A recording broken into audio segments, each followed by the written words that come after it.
زوجہ سے کے ہاتھ کے ذریعے انسان ڈسچارج ہو سکتا ہے. حیا کے خلاف مسئلہ ہے, لیکن یہ بہت پوچھتے ہیں لوگ, کچھ مسائل بولتے ہوئے مجھے خود ایک دماغ پہ بوجھ ہوتا ہے. تو زوجہ کے ساتھ تو یہ جائز ہے. اپنے ہاتھ سے اپنی خواہش پوری کرنے کی شریعت میں آپ کو اجازت نہیں ہے. تو اب خوب سمجھ لو, اللہ تعالیٰ نے مرد کو یہ حکم دیا ہے کہ وہ سوائے شادی کے اس کے پاس اپنی بیوی کے علاوہ اپنی خواہش پوری کرنے کا کوئی راستہ نہیں ہے. اب اللہ آپ کی اس مجبوری کو مجبوری نہیں مانتے کہ ایکچولی میں سفر میں ہوں, میں اسٹڈی کے دوران, تو میں ہینڈ پریکٹس سے اپنی خواہش پوری نہیں کروں گا تو میں ڈپریشن میں جاؤں گا. تو بھائی تو شادی کرنا بیٹھ کے. اگر آپ یہ کہتے ہو کہ مجھے رشتہ نہیں مل رہا تو اپنا معیار گراؤ.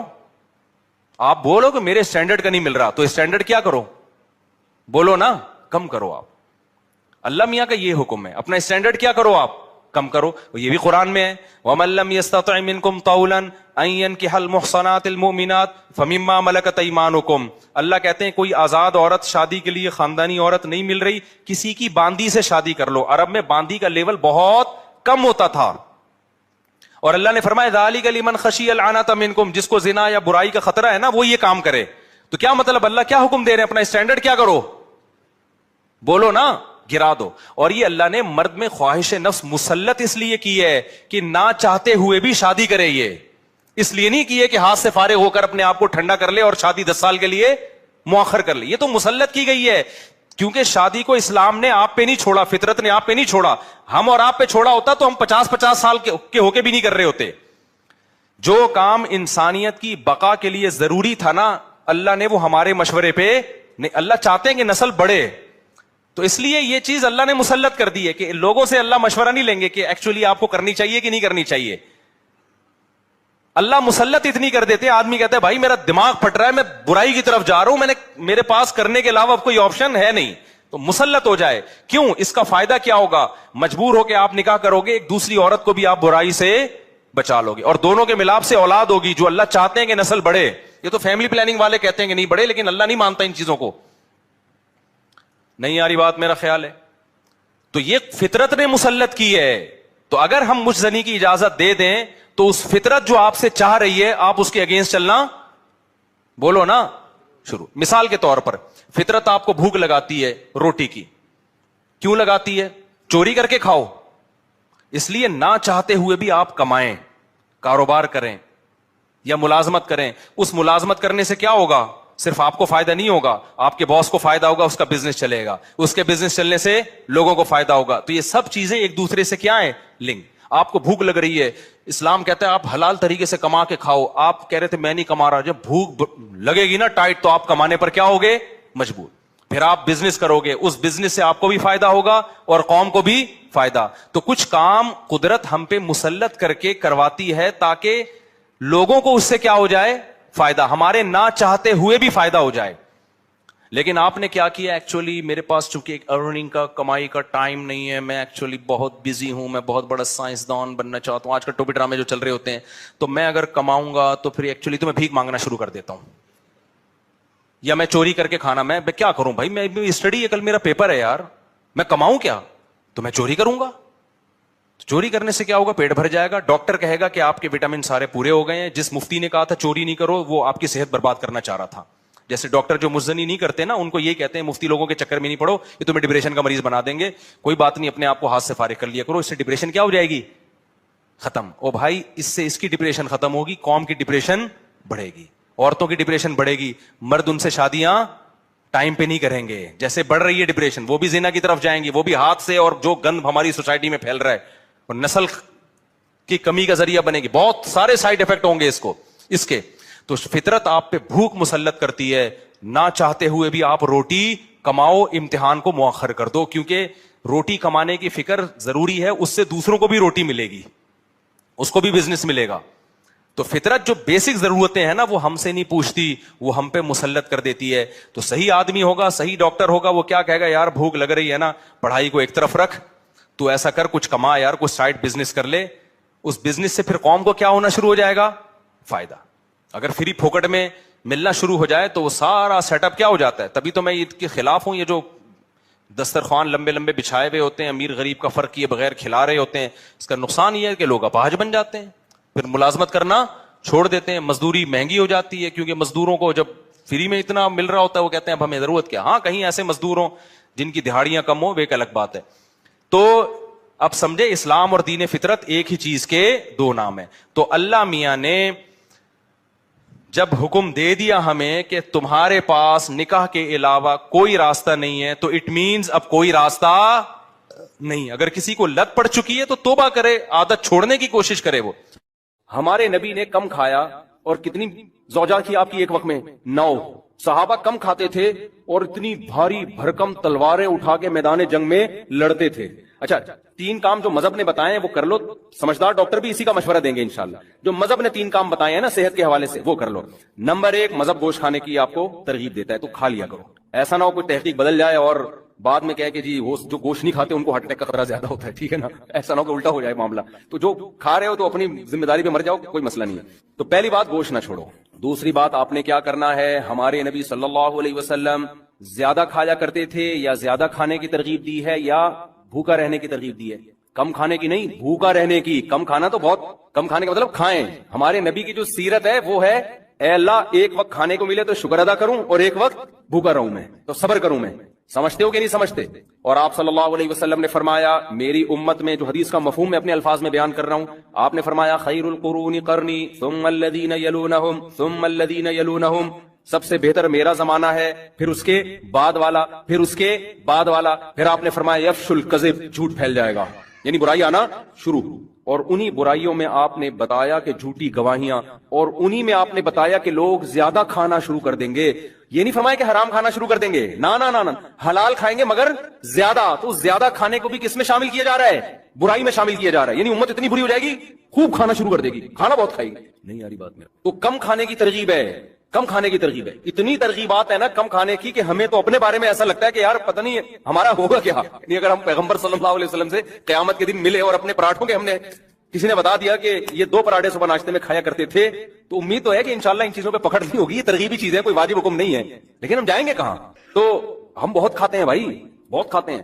نبی صلی اللہ علیہ وسلم کی خدمت, یہ میں ٹاپک کمپلیٹ کرتا ہوں, جب چل پڑا ہے نا اتنا ہو گیا تو اس کو مکمل. آپ نے جو بھائی موضوع دیا وہ کہاں گئے بھائی نے پرچی دی تھی, وہ میں اس پہ ضرور بیان, آپ جمعے کے بیان میں آتے ہیں, میں انشاءاللہ اس پہ ضرور, میرے ذہن میں پہلے سے یہ ٹاپک تھا, میں اس پہ ضرور بات کروں گا انشاءاللہ.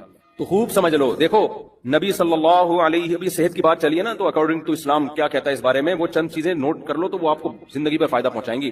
نبی صلی اللہ علیہ وسلم نے فرمایا کہ 2 آدمیوں کا کھانا, ایک آدمی کا کھانا 2 کے لیے کافی ہے. طعام الواحد یکفی الاثنین, ایک آدمی کا کھانا 2 کے لیے کافی ہے. یہ صحیح حدیث ہے. جتنے میں 2 آدمی, ایک آدمی سیر ہوتا ہے نا, اس میں اصل میں 2 کے لیے کافی کا کیا مطلب, سیر تو نہیں ہوتے, لیکن جتنی آپ کو انرجی چاہیے, جتنا آپ کو زندہ رہنے کے لیے, ایک مناسب لائف گزارنے کے لیے جتنی خوراک چاہیے, تو جتنا ایک آدمی کھا رہا ہے وہ کتنے کھانا شروع کر دیں, 2 کھانا شروع کر دیں تو وہ کافی ہو جائیں گے آپ. اور ہمارے ہاں جتنا ایک کھاتا ہے, جتنا ایک کو کی خوراک ہے تو وہ 2 کی کھاتا ہے. وہ اس حدیث پہ کیسے عمل کر رہا ہے؟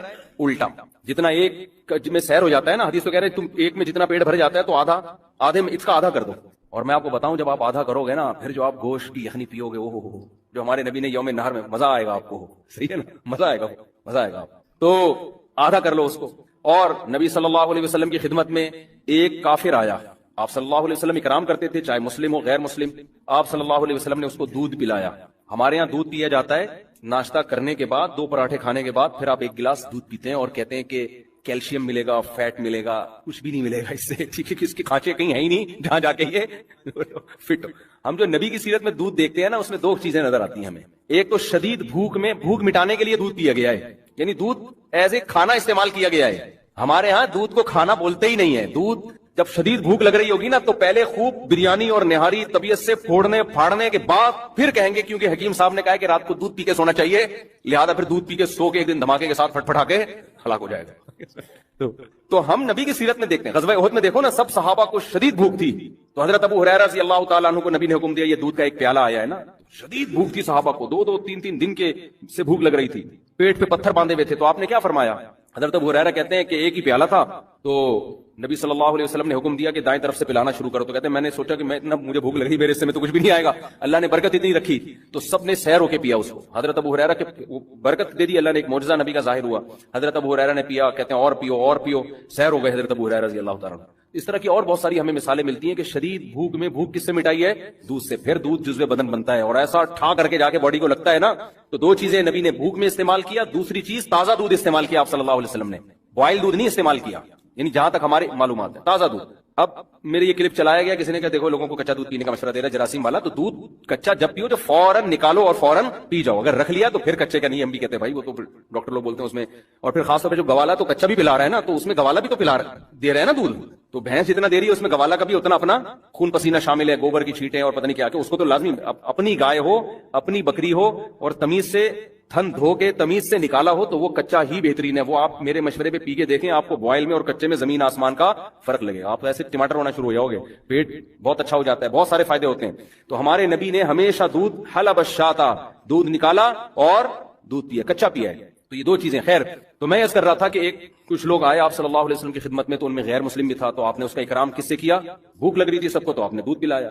انہوں نے 7 پیالے دودھ پیے ہیں اس غیر مسلم نے. پہلے کے پیالے بھی بڑے بڑے ہوتے تھے, ایک پیالہ آپ نے فرمایا اور اس نے کہا, دوسرا آپ نے فرمایا اور اس نے کہا, اور 7 پیالے پی گیا. 8ویں پہ اس نے کہا بس میرا پیٹ بھر گیا, سیر ہو گیا, چلا گیا, مسلمان ہو گیا. وہ نبی کے اخلاق اور آپ کی سیرت کو دیکھ کر اگلے دن دوبارہ آیا, پھر آپ نے دودھ پیش کیا, اس نے 1 پیالہ پیا, آپ نے دوبارہ پیش کیا, اس نے کہا شبیت ہو, میں سیر ہو گیا. نہیں یہ بات سمجھ, حالانکہ اس کو نبی نے کم کھانے کی ترغیب, اس کو تو اسلام ابھی سیکھنے کا موقع ہی نہیں ملا نا. تو ایسے موقع پہ آپ نے فرمایا الکافر یأکل فی 7 امعاء, کافر 7 آنتیں بھرتا ہے, والمؤمن یأکل فی معا واحد, مومن 1 آنت بھرتا ہے. کیا مطلب؟ مومن کی خوراک کافر سے 7 گنا کم ہوتی ہے. ان صحابی کو نہ یہ پتا تھا کہ اس کو میڈیکلی مجھے کوئی فائدہ ہوگا اس کا, یہ بھی نہیں معلوم تھا. کوئی ڈاکٹر تھے اس زمانے میں سمجھانے والے نہ, انہوں نے نبی سے کم کھانے کی ترغیبیں سنی تھی. کیا مطلب؟ اب حدیث کا آج لوگ کہتے ہیں کہ آج تو کافر کم کھا رہا ہے, مسلمان طبیعت سے بھوڑ رہے ہیں. یہ تو معاذ اللہ حدیث غلط ہو گئی. پھر تو خوب سمجھو حدیث کا منشا کیا ہے, کہ مسلمان شہوت پرست نہیں ہوتا, کافر شہوت پرست ہوتا ہے. اس کی خواہشات رکتی نہیں ہے, تبھی کھایا جائے گا کھایا جائے گا. آج جو کافر کم کھا رہے ہیں ان کو ڈاکٹر لے کر آئے ہیں اس پر, جبکہ مسلمان اگر کم کھاتا ہے ڈاکٹروں کے مشورے کی ضرورت نہیں ہے. اس کی ویسے ہی اللہ نے دنیا سے بے رغبتی رکھی ہے کہ بھائی کیا ہے سارا دن جگالی کرتے رہو بس, ٹھیک ہے نا, چند دیوالے ہو گئے, نیند بھی کم آتی ہے اس سے, انسان کم کھاتا ہے تو چاقو چوبند رہتا ہے. تو جتنے بھی ہمارے اکابر بزرگ گزرے ہیں ہندوستان میں, آپ دیکھ لیں ان کی خوراکیں بہت تھوڑی تھی. کیوں تھوڑی تھی بھائی؟ وہ ان کو دین کے کام کرنے ہیں, وہ کہتے ہیں زیادہ کھاؤ تو نیند آتی ہے, تو کھاؤ اتنا نا جتنا افورڈ کر سکو. تو خواہشات سے انسان نکل جاتا ہے. تو آج جو کافر تھوڑا کھا رہے ہیں نا, وہ ڈاکٹروں کی رپورٹیں ہیں, ڈاکٹروں کے مشورے ہیں. ورنہ اگر صحت کا معاملہ نہ ہو تو پھر کافر خواہشات نفسانیہ میں زیادہ ہوتا ہے, مسلمان کم ہوتا ہے. تبھی تو دیکھ لو نا زنا کتنا زیادہ ہے وہاں پہ. وہ تھوڑی عورت کے بغیر گزارا کر سکتے ہیں, یہاں 30-35 سال عمر ہو جاتی ہے, شادی نہیں ہوتی اور گزارا بہت سے لوگ چلا رہے ہوتے ہیں. تو مسلمان میں آج بھی خواہشات نفسانیہ پہ کنٹرول دوسروں کی نسبت زیادہ ہے. بات یہ ہے کہ ان کو موٹیویشن مل رہی ہے ڈاکٹروں سے. اللہ نے جو کام, نیچر کبھی غلطی کرتی ہے, مجھے ایک بات بتاؤ, فطرت کبھی 2 نمبری کرتی ہے؟ تو اللہ نے مرد کو عورت کے لیے, عورت کو مرد کے لیے پیدا کیا ہے. اگر یہ خواہش آپ کی ہاتھ کے ذریعے یا کسی اور طریقے سے پوری ہوگی تو یہ ہو نہیں سکتا کہ آپ ذہنی طور پر آپ ڈسٹرب نہ ہو, یہ ہو نہیں سکتا, یہ ناممکن ہے. اللہ نے ہمارے لیے دودھ کو پیدا کیا ہے یا ٹرف کو پیدا کیا ہے؟ دودھ کو پیدا کیا. دودھ پیتے رہو, مینٹلی کوئی دماغ میں کوئی خرابی آئے گی آپ کے؟ بھائی یہ نیچرل ہے نا. انڈے کھاتے رہو, پراٹھے کھاتے رہو, چاول کھاتے رہو, روٹی کھاتے رہو, کچھ بھی نہیں ہوگا. آپ زیادہ مزے کے چکر میں چرس پہ آ گئے, باڈی کو نقصان ہو یا نہ ہو, سب سے پہلے کھوپڑی خراب ہوگی آپ کی. تو یہ جو ہاتھ سے خواہش پوری کرنے کی جن کو عادت پڑتی ہے, یہ مینٹلی ڈسٹرب ہوتے ہیں. اب وہ کیسے ہوتے ہیں ایک الگ ٹاپک ہے, میں زیادہ یہ اس کو ڈیپ میں جا کے نہیں بیان کرتا. ان کی شادی شدہ لائف بہرحال متاثر ہوتی ہے, یہ ہو نہیں سکتا کہ وہ متاثر نہ ہو. اب لوگ کہہ رہے ہوتے ہیں کہ مثالیں دے رہے ہوتے ہیں, فلاں کو اس کی عادت تھی لیکن شادی شدہ لائف میں کوئی متاثر نہیں ہوا. بھائی وہ یہ تو جب ہوگا جب کمپیئر کر کے دیکھو کہ جو یہ کام نہیں کرتے ان کی شادی شدہ لائف اور جو کرتے رہے ان کی لائف, دونوں میں بڑا فرق ہوگا. آپ کمپیئر کیسے کرو گے؟ تو جب انسان مینٹلی کسی اور جگہ اپنے آپ کو سیٹ کر لیتا ہے تو اس کو اس سیٹنگ سے نکلنے میں ٹائم لگتا ہے بہت زیادہ. میرے پاس کتنے نوجوان آئے ہیں جن کو عادت ہو گئی تھی, بہت زیادہ عادت ہو گئی, تو وہ اتنے ڈسٹرب ہوئے, وہ کہہ رہے ہیں ہم اسی کام میں سیٹسفائی زیادہ ہوتے ہیں. تو یہ خود ایک آپ کے, یہ اس کی علامت ہے کہ آپ کی جو دماغی صحت ہے وہ بری طرح متاثر ہوئی ہے اس سے. اس لیے وقتی طور پر اگر باڈی کو کوئی نقصان ہو بھی رہا ہو نا, جیسے ڈاکٹر کہتے ہیں کہ آپ اپنی خواہشات پہ جو کنٹرول کر رہے ہو اور اس کو پورا نہیں کر رہے, تو آپ کا جسم بھی متاثر ہوگا, بھوک نہیں لگے گی, تو یہ وقتی نقصان ہے. یہ شادی کے بعد یہ سارے سائیڈ افیکٹ ختم ہو جائیں گے. لیکن اگر غلط طریقے پہ سیٹ ہو گئے نا تو وقتی طور پہ یقیناً کچھ فائدے حاصل ہو سکتے ہیں, لیکن دائمی طور پہ اس کے نقصانات ہوں گے. اور سب سے بڑی بات یہ، یار ایک چیز میں اگر فائدہ ہو بھی